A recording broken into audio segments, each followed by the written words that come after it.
अस्सलाम वालेकुम everyone, this is D1 8th edition और chapter number 10 exercise 10B basic geometry का टॉपिक है, वो हम कर रहे हैं। कहते हैं in the figure ABCDE is a straight line. ये वाली ABDE ये एक स्ट्रेट लाइन है, यानी कि अगर ये स्ट्रेट लाइन है तो इस पर हर जगह पर 180 डिग्री हमें हर हाल में मिलना है, ठीक है। Is a straight line and BC और EF पैरेलल है। This is BC, this is EF, ये पैरेलल है। Calculate the value of A and B, ये वाली वैल्यू और ये वाली वैल्यू चाहिए। अच्छा देखें, अगर हमें ज्योमेट्री में इस तरह की शेप्स दी जाती हैं तो जो पहले रिमेनिंग साइड्स हैं ना और रिमेनिंग एंगल्स हैं उन्हें मालूम करेंगे हम सबसे पहले। देखें, अगर ये वाली साइड जो है 239 डिग्री मेंशन है, दिस इज़ इट। आपको पता होना चाहिए कि अगर एक कंप्लीट एंगल बन जाता है, सर्किल बन जाता है, तो वहाँ पर 360 डिग्री हर हाल में होता है। अगर मैं ये वाला एंगल मालूम करना चाहता हूँ, ठीक है, तो 360 से मतलब जो ई का है अंदर वाला, ठीक है, ये साइड, अगर मैं ये साइड मालूम करना चाहता हूँ तो मुझे इसको 360 डिग्री में से 239 को माइनस करना होगा, ठीक है। तो 6 ये हो जाएगा, 5 ये हो जाएगा, 10 10 माइनस 9 हो जाएगा 1, 5 में से 3 माइनस हुआ तो हो जाएगा 2, 3 में से 2 माइनस हुआ तो हो जाएगा 1। तो ये जो हमारे पास जो नॉट रिक्वायर्ड है ई जो एंगल है, ये आ गया 121। मैं यहाँ लिख देता हूँ 121। अच्छा, अब करस्पॉन्डिंग एंगल जो है ना हमारा, वो ये कहता है कि ये एंगल जो ई मेरा है, दिस इज़ इट, और ये वाला जो एंगल ए है, ये आपस में एक दूसरे के इक्वल होने चाहिए। क्योंकि आपको याद हो, अगर पैरेलल लाइंस के बारे में मैंने आपको बताया था कि अगर दो लाइंस पैरेलल हैं, एक लाइन यहाँ पर है और एक लाइन यहाँ पर है, ये पैरेलल हैं, यहाँ पर जो एरो बना हुआ होता है ये रिप्रेजेंट करता है कि आपस में पैरेलल हैं एक दूसरे के। तो ये वाला एंगल और ये वाला एंगल एक दूसरे के इक्वल होंगे क्योंकि ये करस्पॉन्डिंग एंगल है, ठीक है। याद है मेरी बात, पीछे के क्वेश्चन में मैंने आपको समझाई थी, सही है। तो ए हमारा 121 हो जाएगा, ठीक है। आप लिखना चाहें यहाँ पर इसके बारे में कि करस्पॉन्डिंग एंगल है तो आप लिख भी दीजिएगा, ठीक है, करस्पॉन्डिंग टू एंगल ई, ठीक है। अब एंगल ई यहाँ पर 239 लिखा हुआ है, वो रिफ्लेक्स एंगल लिखा हुआ है, रिफ्लेक्स एंगल जो 180 से बड़ा होता है। अब हमें चाहिए calculate the value of B. मैं इसे इरेज कर देता हूँ, 121 लिखा रहने देता हूँ क्योंकि मुझे चाहिए 121। हो सकता है कि मुझे 121 की ज़रूरत पड़ जाए। अच्छा, अगर ए मेरे पास 121 आ गया है तो ये वाला क्योंकि स्ट्रेट लाइन पर होने की वजह से 180 डिग्री बनाना चाहिए, हर हाल में बनाना चाहिए। तो 180 में से 121 जो सप्लीमेंट एंगल होता है उसे माइनस करें, 7 ये हो जाएगा 10, 10 माइनस 1 9, 7 माइनस 2 5, 59, ये आ गया आपके पास 59, ठीक है। अब अगर आपको मेरी एक और बात याद हो तो मैंने आपको एक चीज़ समझाई थी कि अगर आपके पास एक ट्रायंगल है, ठीक है, तो ट्रायंगल का जो एक्सटर्नल एंगल है हम इसको कहते हैं एक्सटर्नल एंगल, ठीक है। ये इन दो इंटरनल एंगल के इक्वल होता है, मतलब इन दोनों को प्लस कर दें तो आप बाहर का एक्सटर्नल एंगल बन जाता है, ठीक है ना। तो अभी यहाँ पर मेरे पास जो इंटरनल एंगल है वो ये है, एक ये है 23 और एक ये है 59।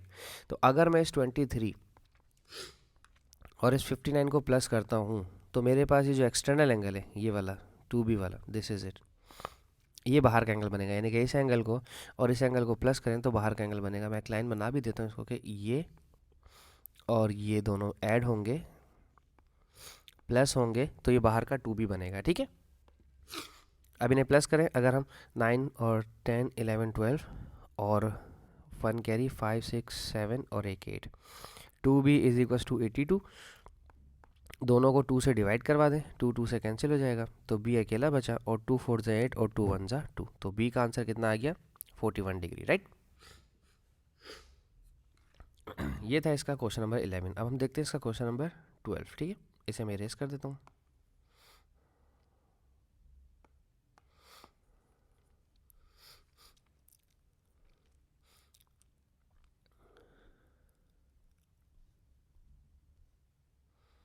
चलें जी, क्वेश्चन 12 में क्या, ओहो तो बहुत अच्छा खासा बड़ा क्वेश्चन है।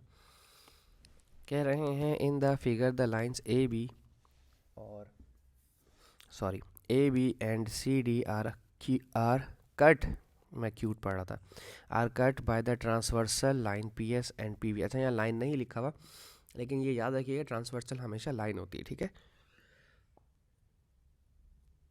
ये रही पी एस और ये रही वी, ट्रांसवर्सल लाइन बनेगी तो उसके बाद हमारे करस्पॉन्डिंग एंगल और ऑल्टरनेट एंगल और वर्टिकल ऑपोजिट एंगल बनेंगे, ठीक है। कहते हैं अगर सी आर क्यू कहाँ लिखा हुआ है मेरा, अब मुझे सी आर और क्यू को देखना है, ठीक है। सी पॉइंट ये रहा, आर पॉइंट ये रहा और क्यू पॉइंट ये रहा, ठीक है। ये है हमारा 42 degree, this is C R Q. उसके बाद आर क्यू टी, आर और क्यू और टी ढूंढे कहाँ हैं, ये रहा आर, ये रहा क्यू और ये रहा टी। अंडरस्टूड बात है कि अगर ये दो लाइंस, अच्छा इन्होंने बताया नहीं था क्वेश्चन में, देखिए ये ए बी और सी डी के बारे में बताया नहीं था कि ये दोनों आपस में पैरेलल हैं, ठीक है। लेकिन अगर ये दोनों एंगल्स आपस में इक्वल हो रहे हैं, ठीक है, और ये एंगल्स तभी होते हैं जब हमारे पास कंडीशन कौन सी आती है, ऑल्टरनेट एंगल है नहीं हमारे, ऑल्टरनेट एंगल सिर्फ तभी बनते हैं जब हमारे पास दो लाइंस पैरेलल हों। तो दैट्स मीन क्या है कि ये ए बी वाली लाइन और सी डी वाली लाइन आपस में दोनों पैरेलल हैं, ठीक है। अब हमें नहीं बताया, लेकिन अब हमें समझ में आ गई ये चीज़, अदरवाइज वरना ऑल्टरनेट तो एंगल बनता ही नहीं, ठीक है। ये इन्होंने हमारी हेल्प की है यहाँ पर, और इन्होंने एक चीज़ मिस कर दी, बताया नहीं, ठीक है। And T U D is 157 degree, T U D का आंसर ये रहा टी, ये रहा यू और ये रहा डी, ये आ गया 157, ठीक है।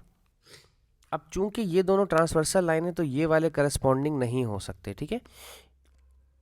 इसका और इसका अलग प्रॉपर्टी बनेगी, मैं बताता हूँ अभी, ठीक है। Find the P Q T, this is P, this is Q और this is T. Come on यार, ये सिर्फ पी क्यू टी अगर मालूम करना है तो पी और क्यू और टी, तो ये रहा हमारे पास। मैं इतना इन्होंने बिला वजह इन्होंने सवाल को इतना एग्जैजरेट किया है।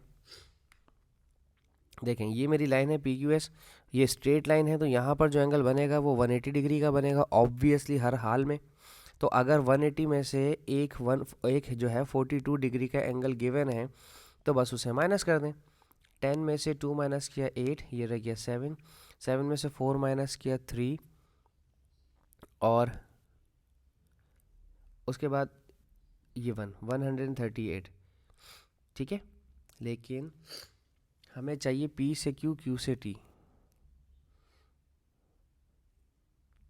ओ PTQ चाहिए, अच्छा PTQ चाहिए, सॉरी PTQ, हमें ये वाला एंगल चाहिए, ये जो अक्यूट एंगल आया, ठीक है, ये अक्यूट चाहिए। ये जो मैंने निकाला है ये PQT निकाला है, सॉरी।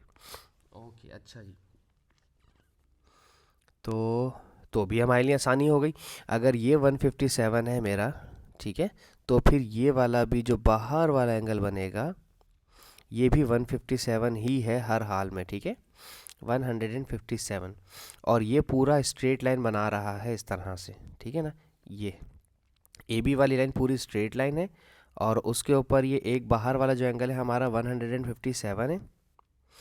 तो 157 में से 180 में से 157 माइनस कर दें, 180 में से 157 माइनस कर दें, ये आ जाएगा 7, ये आ जाएगा 10, 10 में से 7 माइनस किया 3, 7 में से 5 किया तो 2, 23, दैट्स इट।